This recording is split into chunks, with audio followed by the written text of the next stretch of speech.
Assalamualaikum warahmatullahi wabarakatuh. Selamat pagi, jumpa lagi di podcast SMA 1 Demak, aktual, akurat, dan berkarakter.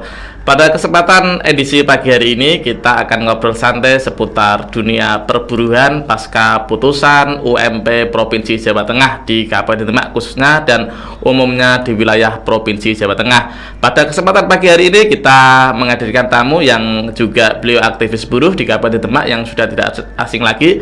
Kita sapa beliau, narasumber kita hari ini. Assalamualaikum warahmatullahi wabarakatuh. Waalaikumsalam warahmatullahi wabarakatuh. Sehat Pak ya? Alhamdulillah. Sehat. Kalau boleh tahu nama lengkap? Nama lengkap Agus Makmun. Agus Makmun. Tapi kayaknya kalau di panggung medsosnya itu ada tambahan Rizal. Ya, itu nama itu sudah lama sekali sebetulnya.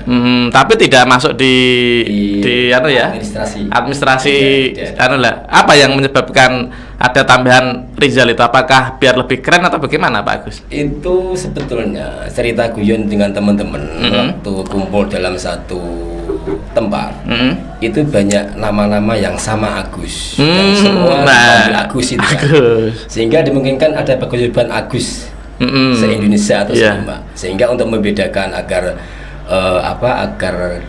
ke depan dalam pergaulan itu mudah, maka teman-teman menambahi nama itu dengan nama Rizal. Oh, Agus Makmun Rizal. Sebetulnya Rizal itu laki-laki sebetulnya. Oh iya, Rizal itu Rizalun sebetulnya. Laki-laki. Biar agak keren, Rizal sajalah. Oke.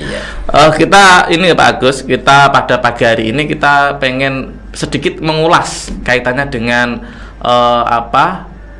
yang lagi viral di saat ini, yaitu kaitannya dengan perburuan. Walaupun sudah ditetapkan oleh pemerintah khususnya di provinsi UMK seprovinsi Jawa Tengah kan gitu Pak Agus ya, beberapa waktu yang lalu. Nah, walaupun itu ternyata juga masih ada dan pro dan kontra. Boleh sedikit pandangan dari Pak Agus selaku aktivis buruh di Kabupaten Demak? Terima kasih Mas Royak dan selamat pagi untuk semuanya, untuk kita semua, salam sejahtera. Bahwa saat ini yang lagi viral atau memang ini menjadi berita aktual sepanjang sejarah. Ketika mendekati tahun baru atau memasuki tahun berikutnya, pasti di dunia industri akan ada hiruk pikuk.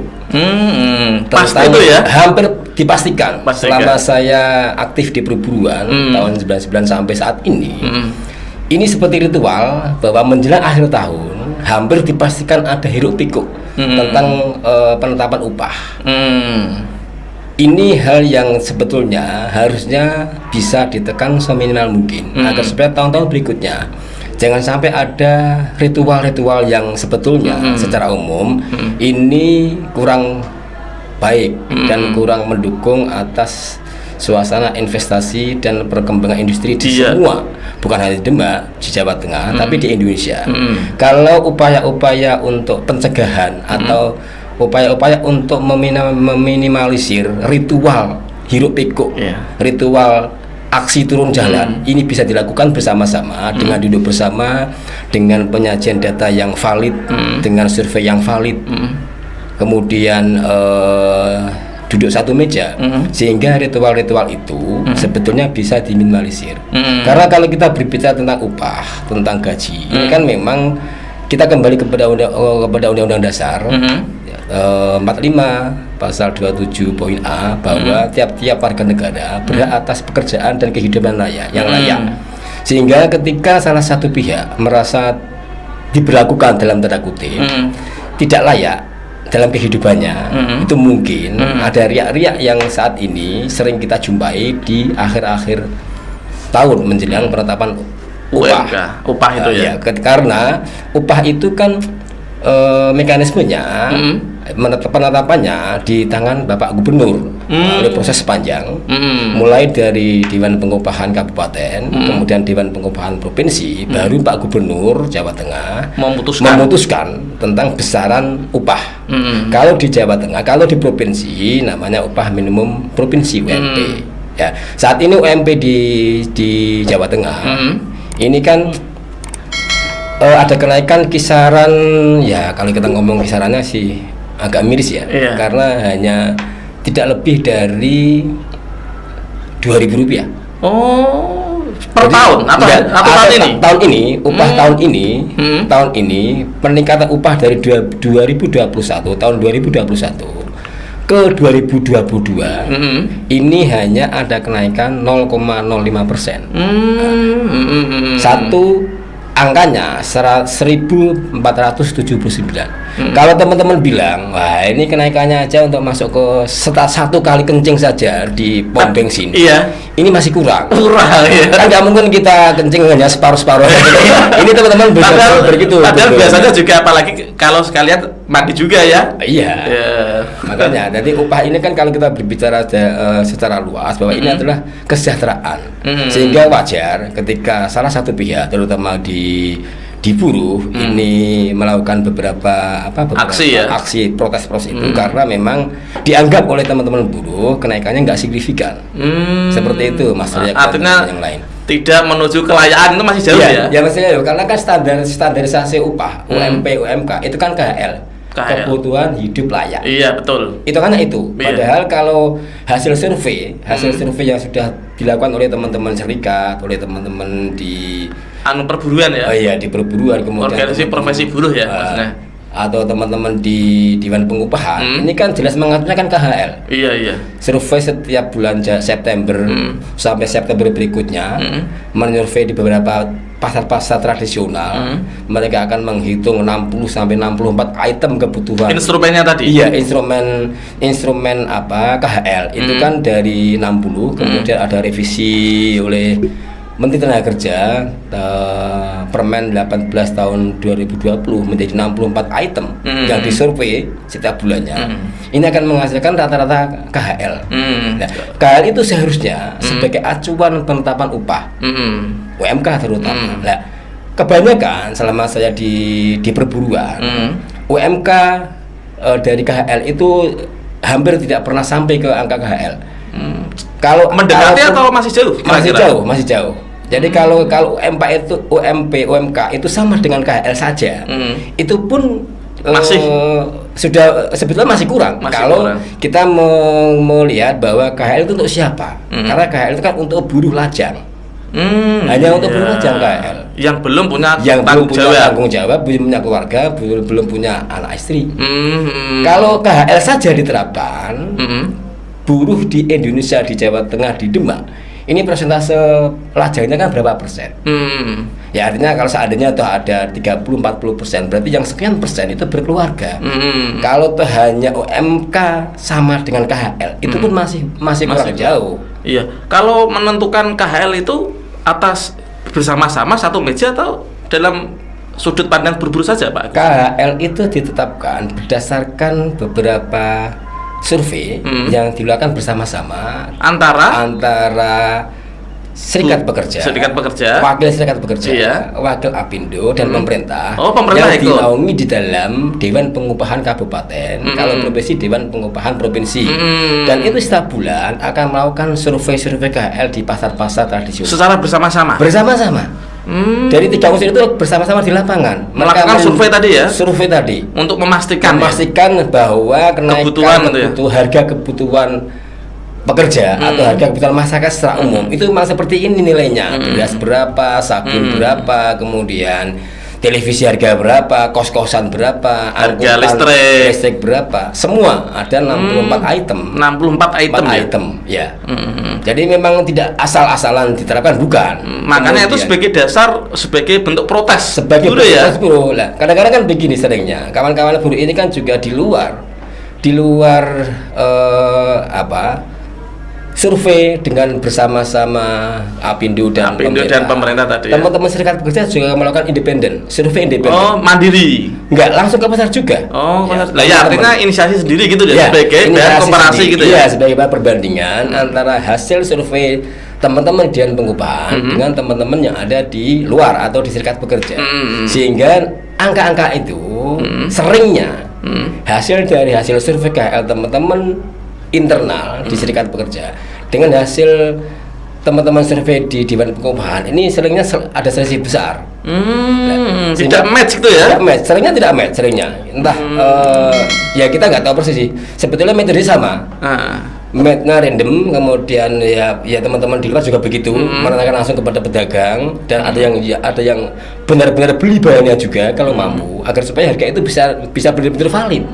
Tidak asal untuk memastikan data itu akurat atau tidak itu ya. Hanya sekedar kita tanya, Bu, ini harga berapa? Nggak beli, kadang-kadang juga harga tinggi kan. Nah, kadang-kadang teman-teman juga membeli, Bu, kaos ini berapa? 25, dibeli. Nggak boleh kurang. Wah, itu kurangnya hanya 2.000, ya dibeli seharga itu. Nah, data itu akan dimasukkan database teman-teman penghitungan KHL.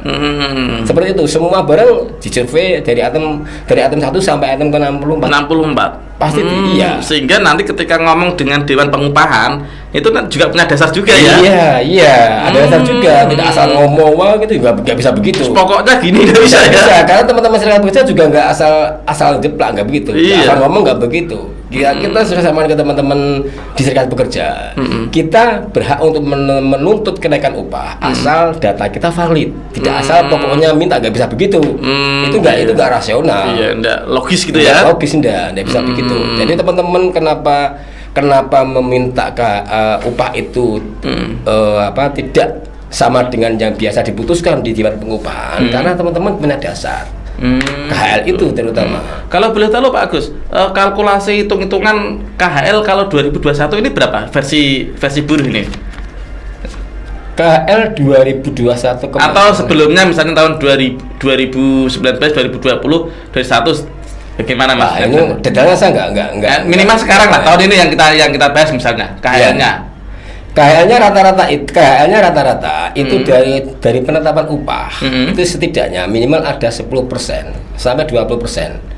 Interval dari penetapan upahnya itu ya seandainya upahnya itu UMK-nya itu 1.500, rata-rata itu kenaikannya. Iya, seandainya. Contohnya begitu. Seandainya UMK itu 1.500. 1.500 itu maksudnya berapa? 1 juta. Nah, maksudnya biar contoh ini jelas. Contoh UMK itu 1.500. Biasanya KHL itu 1.600, 1.700 sampai ada 1.800. Seperti itu, sehingga jauh. Persentase itu jauh. Masih di bawah ekspektasi kita ya. Iya. Maunya teman-teman setidaknya kalau toh tidak tinggi ya KHL lah kan begitu. KHL lah minimal itu yang sudah diputuskan secara bersama-sama. Iya kan begitu. Maunya. Nah terus kemudian gini Pak, tadi kalau kita bicara Demak, kita kan sudah ditetapkan oleh UMP kemarin ya beberapa hari yang lalu. Demak ini nomor 2 kalau boleh tahu Pak, 2.825.021. 2.513.005 ya, yang tadi Semarang. Ya, yang paling tertinggi Semarang. Nah, kenapa Pak? Yang tertinggi Semarang apa memang kita kota metropolitan dan seterusnya? Padahal Demak itu kategorinya juga bukan kota industri loh Pak. Ya begini, ini kenapa Demak nomor 2? Kok tidak yang lainnya begitu? Kan tidak Jepara. Sama-sama daerah penyangga industri di kota Semarang. Jadi kan begini, ini ada entah ini memang dasarnya itu atau ini hanya sebuah sejarah bahwa memang dulu kami di Demak ini kan memang melakukan aksi-aksi yang masif untuk memastikan bahwa upah Demak ini harus lebih baik daripada yang sudah. Nah, kenapa saat ini upah Demak selalu nomor 2 di antara kabupaten yang lain? Ini secara hitung-hitungan grafis bahwa Demak ini kan daerah utama penyangga kota Semarang. Ya, kota provinsi, sehingga kebutuhan dasar yang setiap hari dinikmati oleh pekerja ini kan jelas mengacuannya juga salah satu adalah faktor daerah sekitar. Karena kebutuhan pokok yang ada di Semarang itu mahal, berarti Demak ini atau bukan berarti Demak ini jelas bahwa kebutuhannya di bawah Semarang. Terimbas itu ya, kena imbasnya ya. Ya, pasti kena imbasnya. Dan ini pun juga berlaku di beberapa kota provinsi yang lain. Ya, seperti di Jakarta, Tangerang tinggi itu. Lingkaran Jabodetabek gitu ya. Iya, Jawa tinggi. Kemudian di Surabaya ini juga tinggi, itu kan sekitar juga tinggi, begitu. Artinya bahwa tidak serta merta bahwa kita Demak minta, kami dari buruh Demak minta harus lebih tinggi dari yang lainnya, bukan begitu dasarnya. Gitu. Jadi Memang ada kalkulasinya ya. Kalkulasi kebutuhan itu kan mempertimbangkan. Jadi upah itu kan mempertimbangkan upah daerah sekitarnya. Sehingga kalau seandainya contoh Demak saat ini Semarang saat ini 2,8 juta seandainya. Nah kalau nanti Demak 1,8, ya artinya bahwa kebutuhan yang dilakukan oleh warga Demak ini aksesnya atau kebutuhan yang akan ke Semarang pun justru kan akan terhambat juga. Sehingga perbandingan upah itu bagaimana agar supaya kelangsungan ya, interaksi di daerah sekitar penyangga ini juga, gitu ya. Penyangga ini juga bisa berlangsung dengan baik. Karena jelas bahwa antara Demak, Kendal, Ungaran ini kan hampir mirip-mirip kan. Kalau saat ini Demak 2,5, Kendal 2,3, Ungaran 2,3. Ini berarti di zona 1 ini pasti kisarannya angka-angka itu Tidak begitu jauh ya? Nggak begitu jauh. Ya karena itu pertimbangan upah antar daerah itu harus imbang.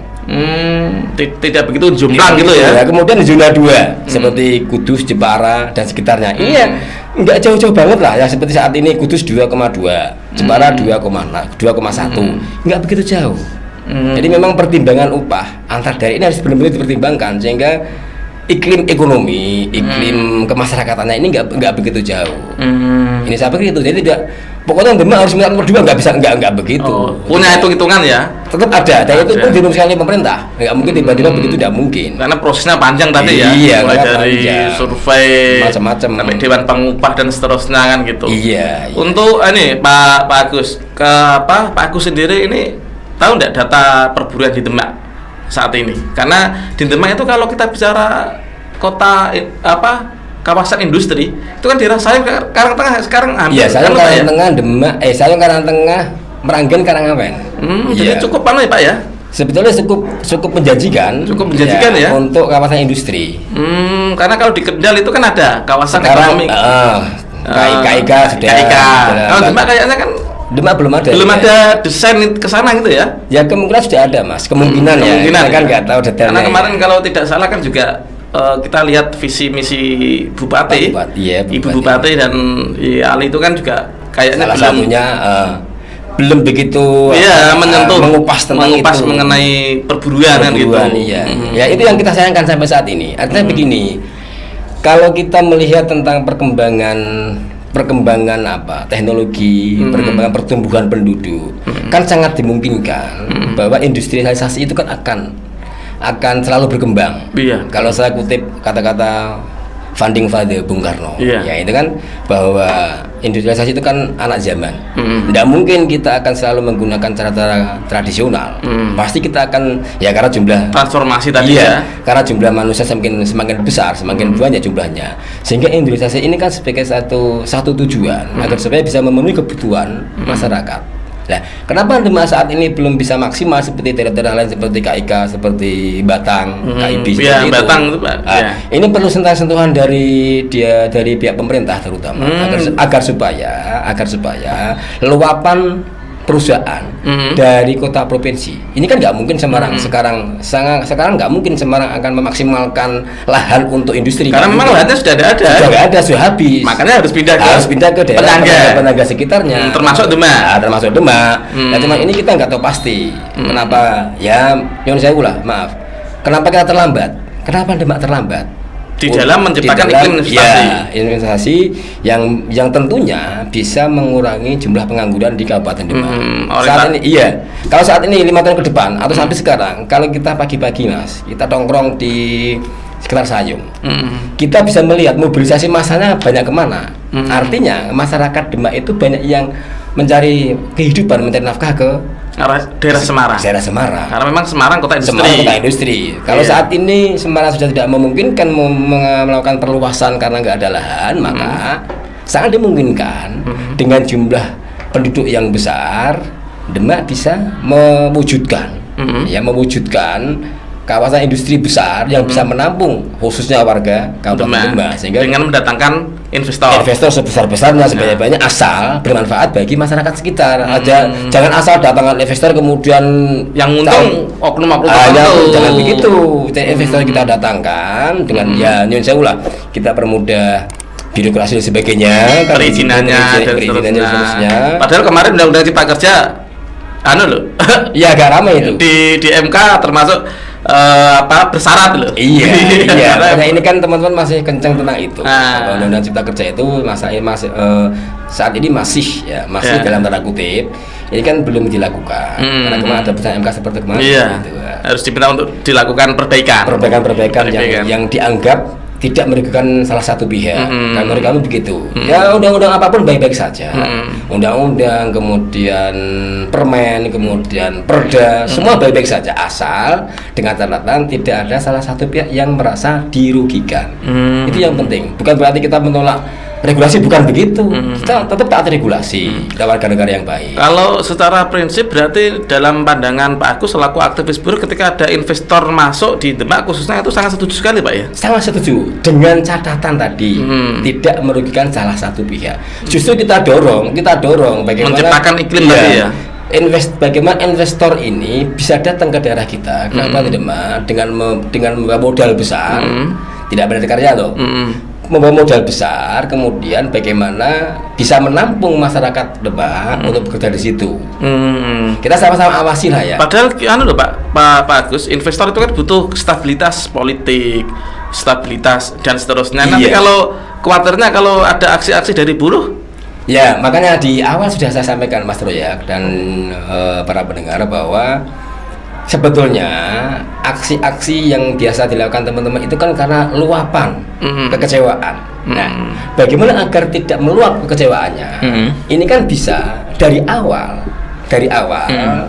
ada komunikasi yang intensif, ada koordinasi, ada forum-forum bersama, sehingga kebuntuan, kecurigaan tentang nilai-nilai upah yang nanti akan diputuskan oleh Bapak Gubernur di wilayah Demak khususnya ini tidak menimbulkan gejolak. Ini yang penting sebetulnya. Kawan-kawan itu nggak pokoknya nggak begitu. Kawan-kawan juga rasional. Terus gini Pak Gus, kalau misalnya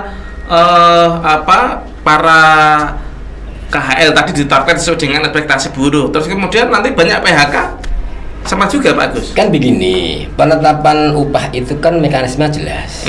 Ketika upah itu ditetapkan per tanggal 1 November, karena kan upah harus ditetapkan 1 November oleh harus itu ya? Harus 1 November oleh Gubernur. Paling lambat tanggal 21 November. Iya. Nah, berarti kita kemarin provinsi termasuk ngambil deadline maksimalnya ya? Iya.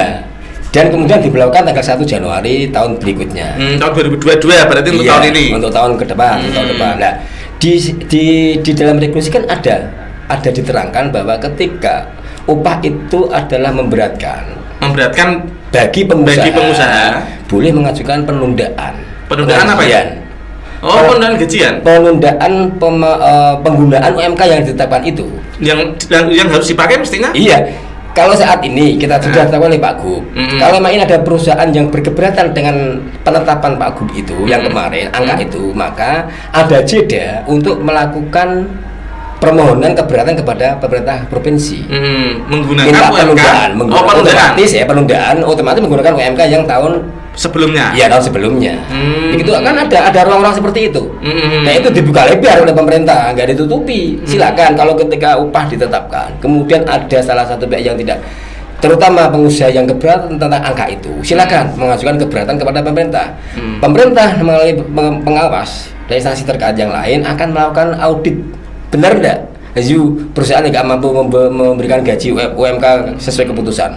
Dan pengawas ini timnya siapa aja Pak? Apakah pemerintah juga, pengusaha juga, berburu juga dilibatkan? Kalau penangguhan itu kan pemerintah sepenuhnya. Ya Pak. Maksudnya yang memastikan bahwa mengaudit keuangan sebuah perusahaan itu apakah sehat atau tidak, mampu membayar atau tidak, ini yang menentukan pemerintah. Tapi yang melakukan investigasi terus kemudian mengaudit ini secara bersama-sama atau hanya pemerintah semata? Untuk pengajuan penundaan ini kan kewenangan pemerintah, sehingga sepenuhnya pemerintah yang akan mengaudit itu.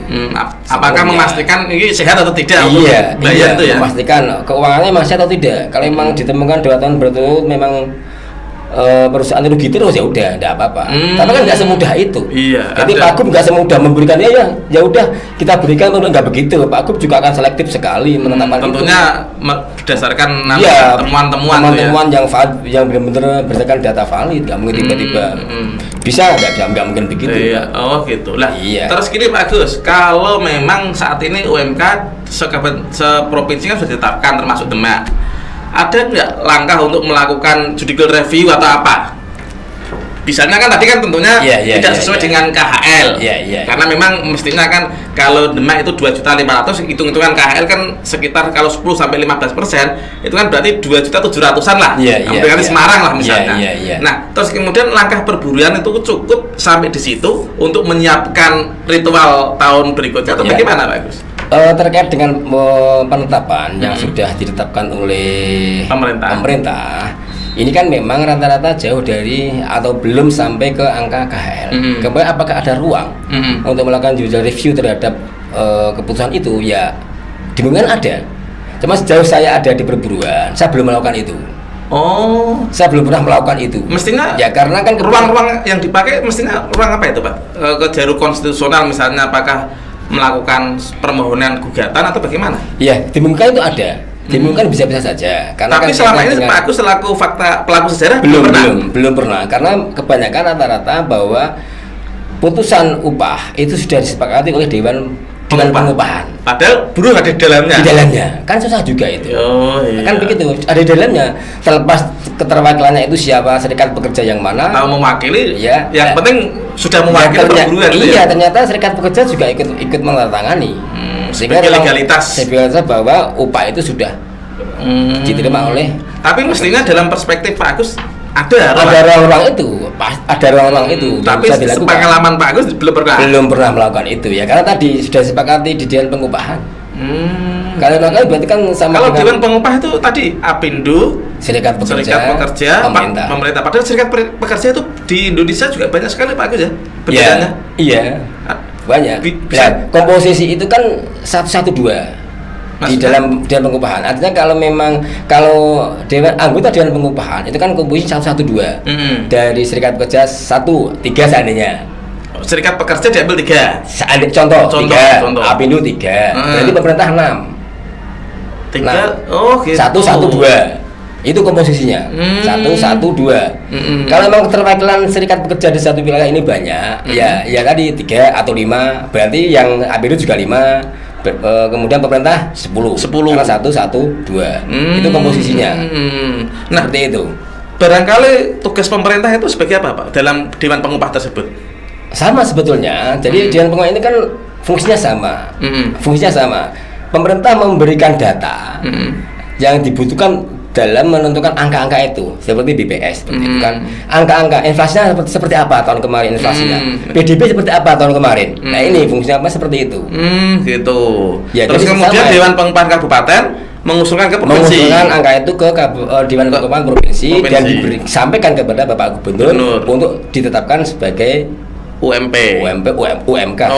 ke seprovinsi. Iya, UMK untuk kabupaten setempat. Karena ada dua tingkatan kan, UMP dan UMK. Nah, bedanya apa Pak kalau UMP dan UMK itu? UMP itu kan upah minimal provinsi. Jadi jaring pengaman di tingkat provinsi. Contoh begini, UMP itu 2 juta. UMP provinsi Jawa Tengah misalnya. Ya, 2 juta. 2 juta. Contoh ini ya. Contoh. UMK Semarang di wilayah Provinsi Jawa Tengah tidak boleh rendah daripada UMP. Tidak boleh rendah daripada UMP Jawa Tengah. Semisal saat ini UMP di kita atau di Provinsi Jawa Tengah kan 1,8 1,812 1.812.000. Ya. Ini UMK di seluruh wilayah 35 kabupaten kota di Jawa Tengah tidak boleh lebih rendah daripada 1,812. Kalau ada Pak, misalnya ada perusahaan misalnya tidak membayar sesuai dengan UMK atau UMP itu, Pak? Ini kita konteksnya berbicara masalah itu dulu. Iya. Upah itu dulu. Jadi 1,812 ini adalah limit batasan terendah untuk semua wilayah di Jawa Tengah. Jadi tidak ada UMK itu yang di bawah itu UMP tidak ada ya? Nggak ada, dipastikan tidak ada, karena itu memang nggak boleh. Undang-undang nggak boleh. UMK itu harus lebih tinggi daripada UMP walaupun loh ya, walaupun hanya berapa, mungkin hanya 1.000 atau 2.000 rupiah. Yang jelas sudah seperti saat ini yang terendah itu kan Cilacap, Purworejo atau Purworejo. 1,819. Berarti masih di atasnya UMP. Iya, masih di atasnya. Tidak apa-apa karena di atasnya. Memang regulasinya seperti itu. Regulasinya memang begitu. Jadi nggak boleh rendah daripada UMP. Ini jaring pengaman. Walaupun saat ini UMP di Jawa Tengah mungkin paling rendah di Pulau Jawa. Di Pulau Jawa dari Jawa Barat, Jawa Timur, Jawa, Banten, DKI. Kalau DKI jelas. Iya. Bisa kita. Dengan Jogja pun kita masih kalah saat ini. UMP-nya iya.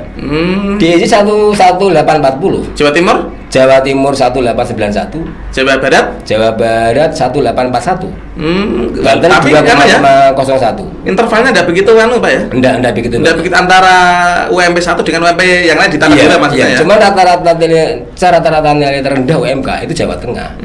Ya karena batasan limitnya tadi 1,812. Tapi kan memang mungkin berbeda iklim investasinya ya, Jawa Barat kan banyak. Iya, kota-kota industri ya. Jawa Timur juga. Jabodetabek selain Jakarta itu juga di Banten juga itu kota industri semua. Cuma dengan DIY juga kalah kita. Kalau kita lihat. Oh iya, kalau DIY juga enggak kota industri juga sebenarnya ya. Enggak.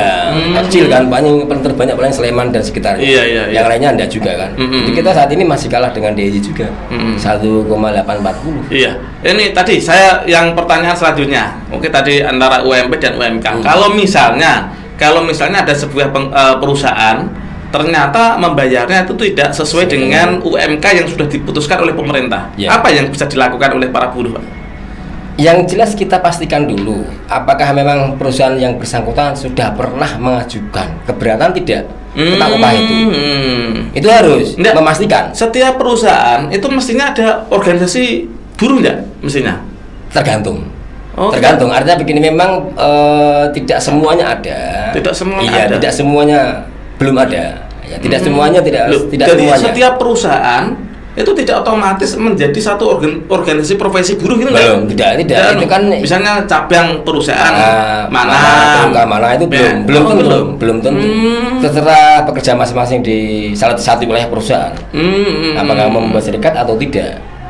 Begitu. Jadi kalau ada enggak kira-kira kemanfaatan, mestinya kan karena sama-sama buruh kan juga harus mengaspirasikan hak buruh itu. Iya. Ada keuntungan enggak kalau sebuah perusahaan itu tidak mengikuti atau mengikuti sebuah organisasi perburuan tersebut? Sebetulnya kalau kita berbicara kemanfaatan serikat pekerja, ini kan sangat penting sebetulnya. Karena serikat pekerja itu kan berfungsi untuk menjembatani kepentingan pekerja dengan kepentingan perusahaan. Daripada tidak ada serikat pekerja kemudian terjadi bisa desus yang tidak tertampung kemudian menjadi gejolak liar. Kalau ada serikat kan tidak tertampung oleh pengurusnya, disampaikan oleh pihak perusahaan. Yang kalau boleh tahu di Demak yang ada serikat pekerjanya mana saja, Pak Agus? Banyak sebetulnya perusahaan di Demak yang ada. Hampir, tapi rata-rata ada ya? Ya, hampir rata-rata perusahaan di Demak itu ada. Hampir, paling hanya berapa persen yang nggak ada. Nah, terus kemudian ini mestinya tidak dijawab Pak Agus, tapi mestinya kita mendatangkan, tapi nanti lain waktu kita mendatangkan apindo dari pengusaha. Ada batasan perusahaan tertentu tidak kira-kira menjalankan UMK tersebut, ataukah semua yang penting kalau sudah punya jenis usaha mestinya bayarannya ya UMK atau bagaimana? Menurut kembali ke penetapan upah. Ini kan upah ini kan atau penetapan UMK atau upah ini kan diberlakukan bagi semua yang sektor industri. Iya, industri apapun itu enggak terkecuali besar dan kecil, tidak. Makanya ada pasal yang menerangkan bahwa apabila keberatan bisa mengajukan ke pihak pemerintah. Sehingga tidak bisa mengatakan bahwa pabrikku selama ini 30 karyawan nih nggak harus pakai UMK, nggak bisa begitu. Nggak bisa begitu. Semua kategori perusahaan Kan kita tahu bahwa perusahaan adalah mempekerjakan dan membayar orang. Jelas, baik itu milik pemerintah, milik negara, perorangan atau perseroan, itu hanya bentuk saja. Kemudian hubungan kerja yang sudah terjalin ini kan melekat. Berapapun jumlah karyawan di satu tempat kerja itu ya harus wajib memberi upah kepada pekerjanya, aturannya ya UMK itu. Maka ketika keberatan tentang nilai itu ya silakan mengajukan keberatan kepada pemerintah. Tidak apa-apa. Nah, kemudian bagaimana tadi kembali ke pertanyaan panjenengan yang tadi bahwa bagaimana kalau tidak melaksanakan UMK? Nah, tadi kita kembali ke pas tadi. Ya kita pastikan bahwa perusahaan itu belum atau tidak mengajukan keberatan kepada pemerintah. Kemudian bandel itu ya kita sampaikan ke pihak pengawasan. Disampaikan ke pihak pengawasan dewan pengupah tadi ya? Ke pihak pengawasan. Pengawasan itu kantornya di mana? Ya di Disnaker satu pintu ya. Satu di dinas tenaga kerja berarti ada poskonya itu ya? Ada sekretariatnya itu ya? Ada gini, ada semacam seksi atau apa itu? Oh gitu. Seksi ada pengawas. Kepala seksi gitu ada pengawas yang selalu mengawasi perusahaan mana saja yang belum melaksanakan UMK. Kalau memang belum ada pengaduan dari pihak karyawannya, ya udah itu nanti di mediatori diselesaikan oleh pihak pengawas. Dijembatani gitu ya? Dijembatani antara pekerja dengan pihak perusahaan. Bagaimana jalan tengahnya kan begitu. Tapi yang jelas bahwa ketika perusahaan tidak mengajukan waktu pelaksanaan UMK sudah ditetapkan dan sudah diberlakukan dan tidak melakukan penundaan pengupahan, maka perusahaan wajib membayar pekerjanya dengan nilai UMK yang sudah ditetapkan oleh pemerintah. Iya. Nah, kalau bicara UMK itu juga kalau masa THR Hari Raya Idul Fitri itu kan juga apakah itu di dalam klausul regulasi pemerintah itu jadi ditetapkan atau tidak, Pak? Karena biasanya kan juga dapat THR oleh para buruh-buruh itu. Bagaimana? Itu THR itu kan jelas. Ini kita melebar ke THR juga. Iya, karena ini biasanya kan tidak bisa dilepaskan juga. THR satu kali gaji upah. THR itu kan makanya kan ini upah ini kan sangat menentukan baik angka lembur maupun angka THR. Upah jelas Bapak, karena upah lembur itu akan dikalkulasi dengan jumlah upah yang diterima setiap harinya. Ketika upah itu kecil ya nanti hitungan lemburannya kecil. Sama dengan ketika upah itu kecil, THR itu juga kecil. Karena THR itu kan juga persentase masa kerja. Setahun ke atas 1 bulan gaji, setahun ke bawah persentase masa kerja.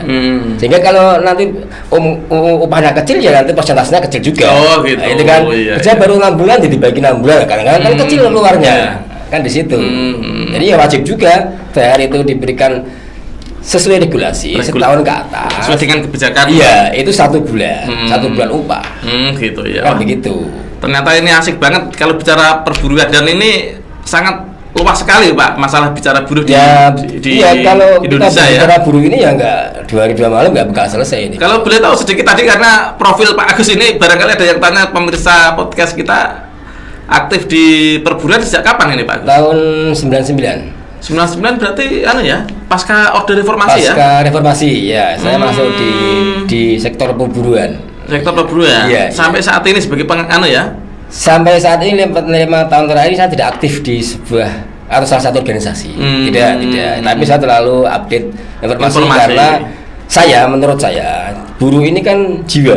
Iya. Karena kenapa jiwa? Karena kanan kiri kita saat ini kan memang mereka teman-teman saudara-saudara kita bekerja di sektor industri. Ketika mereka ada masalah, kita harus bisa menjelaskan kepada mereka. Ketika mereka punya masalah, bagaimana solusinya agar mereka gak gejolak di tingkat perusahaan ataupun di tingkat lebih luas di kabupaten, kita harus ambil peran ke sana. Kan begitu. Kalau kita nggak update informasi tentang perburuan ya nanti kita repot juga. Iya, makanya kalau kita sudah sejak awal menjadi aktivis buruh, mestinya sampai saat ini juga tetap mengawal gitu. Pasti begitulah ya, pasti karena begitu. Kalau menurut Pak Agus sebenarnya yang ini closing terakhir nih, definisi buruh itu yang bagaimana sebenarnya Pak Agus? Buruh itu simple sebetulnya. Memang setiap orang yang bekerja dan menerima upah itu buruh. Memang begitu regulasinya. Termasuk saya juga buruh. Termasuk yang saya guru, tentara, polisi, dokter yang menerima upah. menerima upah. Menerima upah. Buruh.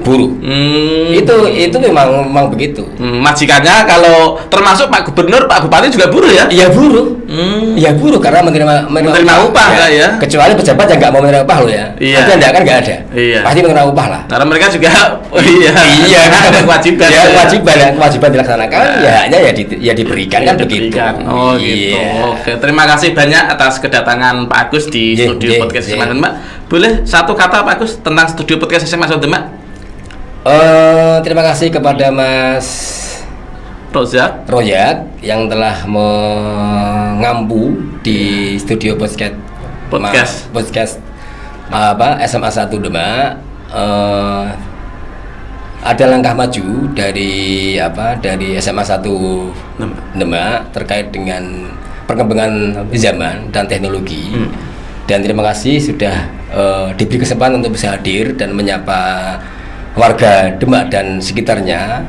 Mudah-mudahan podcast SMA 1 Demak ini ke depan lebih maju dan lebih bermanfaat bagi masyarakat Demak khususnya dan bagi masyarakat umum pada umumnya. Terima kasih.